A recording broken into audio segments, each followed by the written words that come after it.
Hey, what's up, everybody? Archer here. I'm here to talk business with you today. So, we're going to talk about business structure types, sole proprietorships, LLCs, S-Corps, C-Corps. We're going to talk about them all. We're going to talk about what are they, which kind do I choose, why does it matter, where it actually doesn't matter what you choose because you're probably going to do it wrong, and how to avoid that. What's most important, and my advice overall.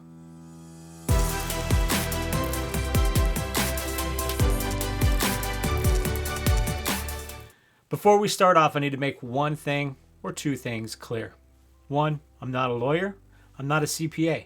I always recommend consulting a lawyer and a CPA before you set up a business.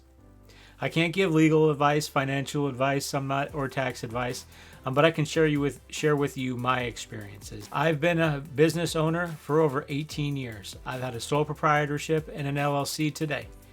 I have a C-Corp as well. So I have experience with business types and entities over the past 18 years.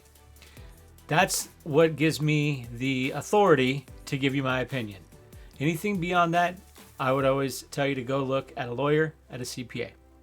But here, on the plus side, this seems confusing, right? You're probably watching this video a little confused about one type or another, and it is.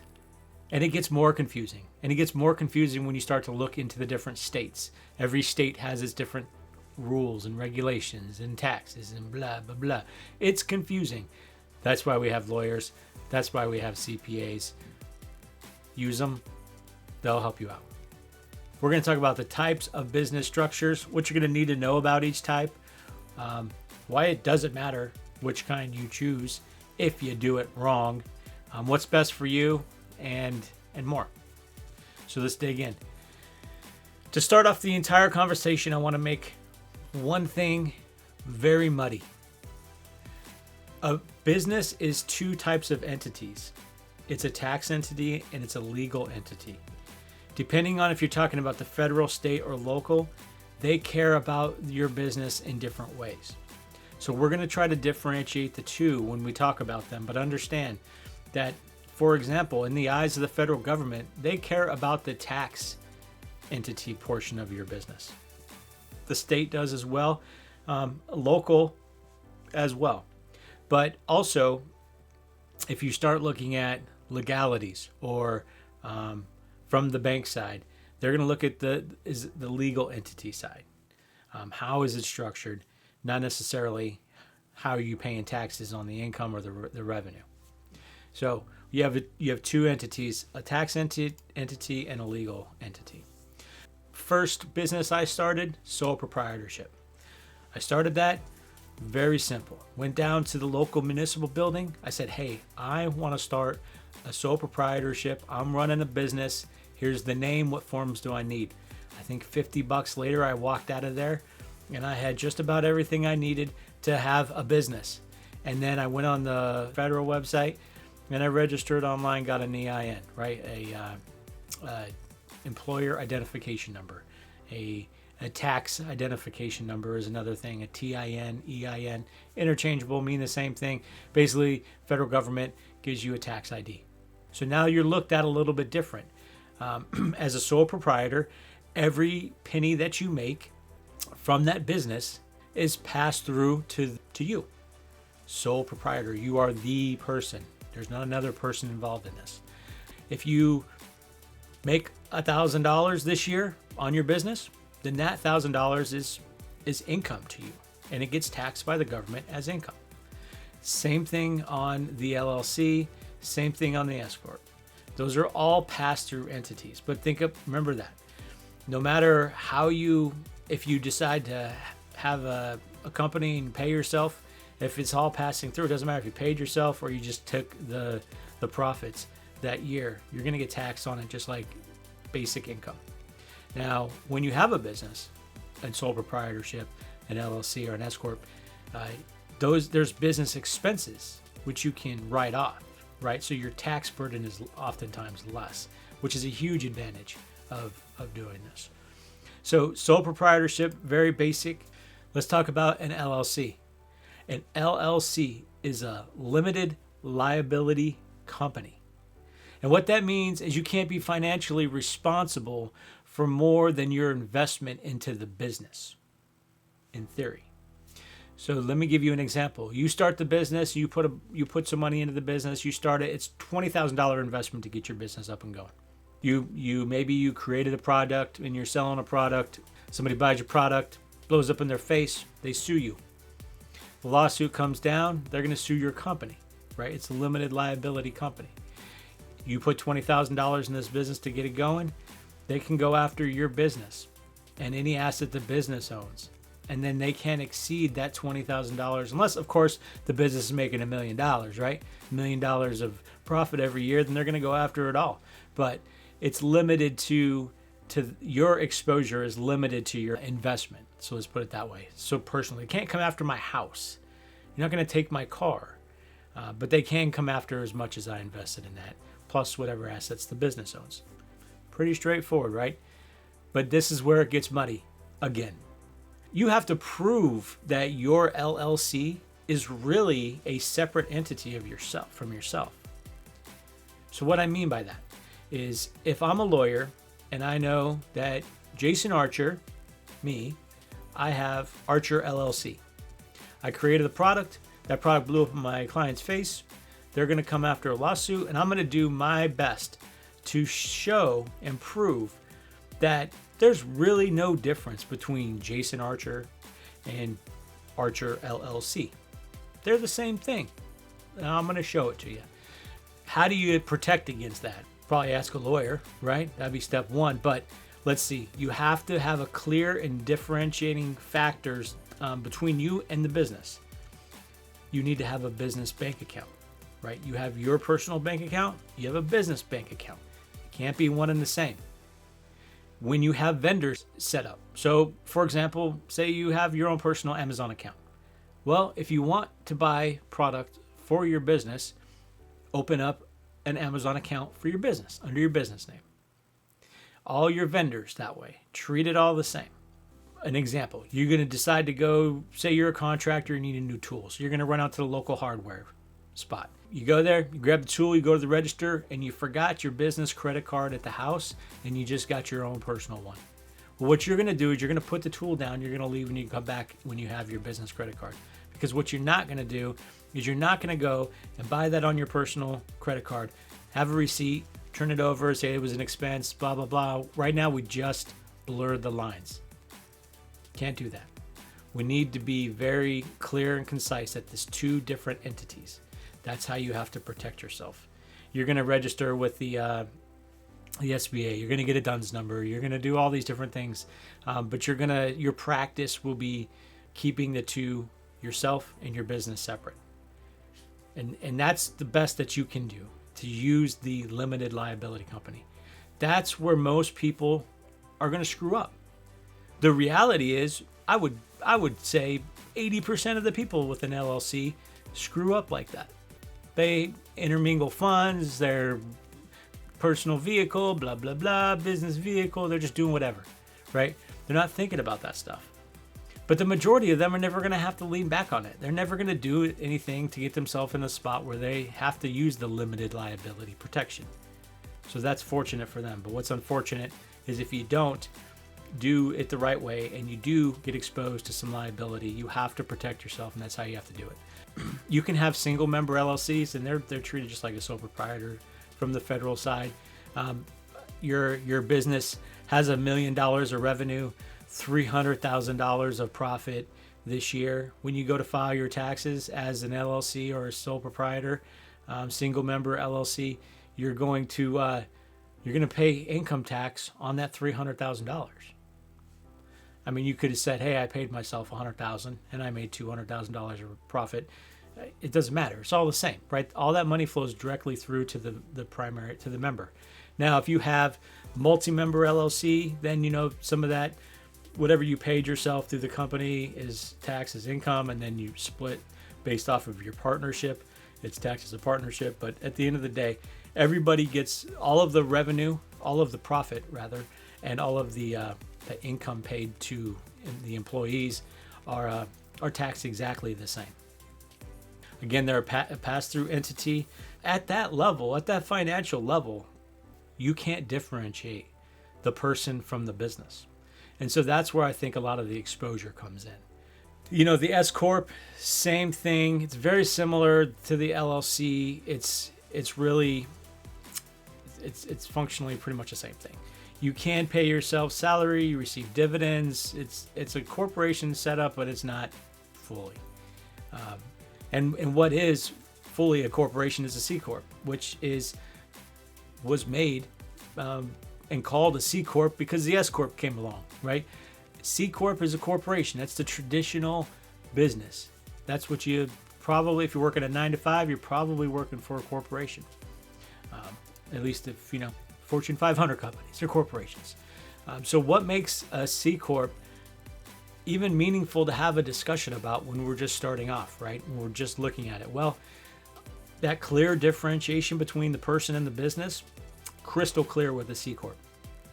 A C-Corp, you're not intermingled at any level.